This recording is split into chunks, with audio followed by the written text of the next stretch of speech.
ஒரு குட்டி கதை ஒன்று சொல்லிட்டு ஓடி போயிடலாம்.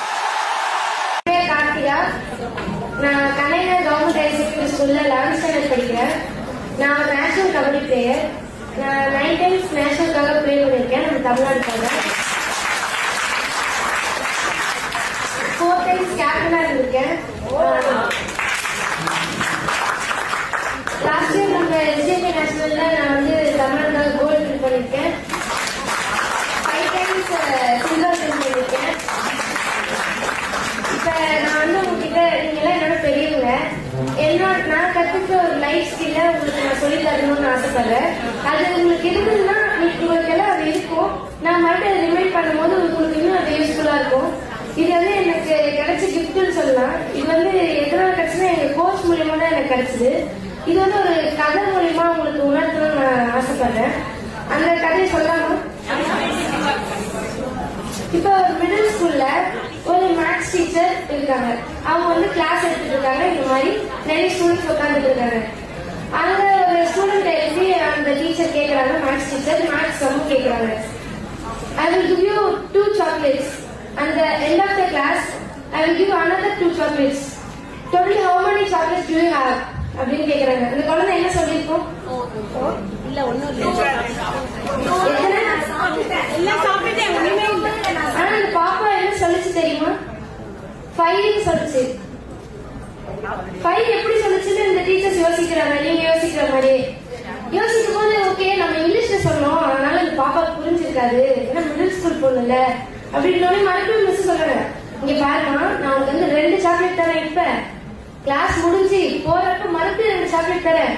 மொத்தம் உங்ககிட்ட எத்தனை சாக்லேட் இருக்குன்னு கேக்குறாங்க. அப்ப மறுபடியும் இந்த பாப்பா என்ன சொல்லிருக்கோம்?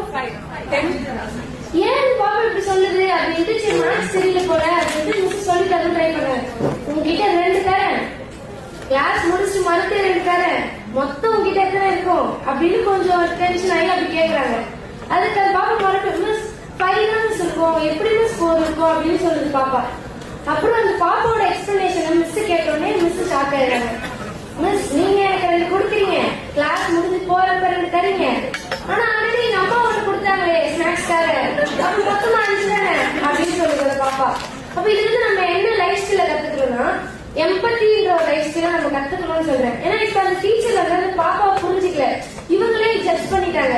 இந்த பாப்பாக்கு இங்கிலீஷ் புரியல போல, ஒருவேளை இந்த பாப்பாவுக்கு மேத்ஸ் தெரியல அப்படின்னு ஜட்ஜ் பண்ணி அந்த ஒரு பாயிண்ட் ஆஃப் வியூல அந்த பாப்பாவை ஹேண்டில் பண்ணும்போது டென்ஷன் அவங்களுக்கு வந்து ஒரு கோவம் வருது. என்ன இது தெரியல, இவங்களுக்கு ஒருவேளை இங்கிலீஷ் தெரியலையோ, ஒருவேளை மேத்ஸ் புரியலையோ அப்படின்ட்டு இந்த மாதிரியான இது வருது. அப்ப நம்ம எம்பத்தி இருக்கும்போது நம்ம அவங்களுடைய இப்ப என் ஷூ வந்து நீங்க போட்டு பார்த்தா தெரியும் உங்களுக்கு அந்த ஷூ வந்து கரெக்டா இருக்கா, இல்ல லைட்டா இருக்கா, லூஸா இருக்கா அப்படின்ட்டு. அப்ப மத்த ஷூல இருந்து பாக்கணும் அப்படின்னு சொல்றாங்கல்ல, அதுதான் இந்த எம்பத்தி. இந்த எம்பத்தி இப்ப நான் கண்ணகி நகர்ல வரேன். கண்ணகி நகர் பத்தி சொல்லுவாங்கல்ல, நிறைய ஒரு பிம்பங்கள் இருக்கு. அப்ப அதே பாயிண்ட் ஆஃப் வியூல என்ன பாத்தீங்கன்னா நீங்க என்ன வந்து எப்படி ஹேண்டில் பண்ணுவீங்க? அவ ஒரு நார்மலான பொண்ணு, அவ வரா போறா அப்படிதான் ஹேண்டில் பண்ணுவீங்க.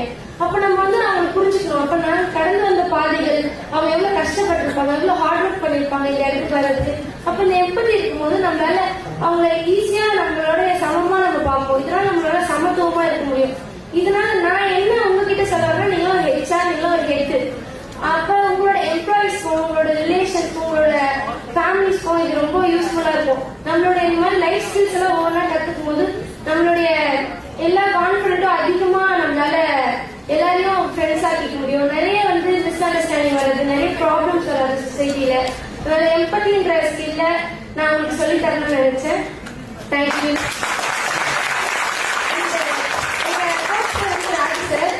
எனக்கு வந்து அவர் வந்து ஒரு கிஃப்ட்னு சொல்லலாம். ஏன்னா இது வந்து பிரபஞ்சத்துல நான் வந்து கபடியை சூஸ் பண்ணது, அது வந்து எங்க அம்மா அனுப்பி வச்சாங்க ஸ்போர்ட்ஸ்ல இருக்கிறவங்களுக்கு.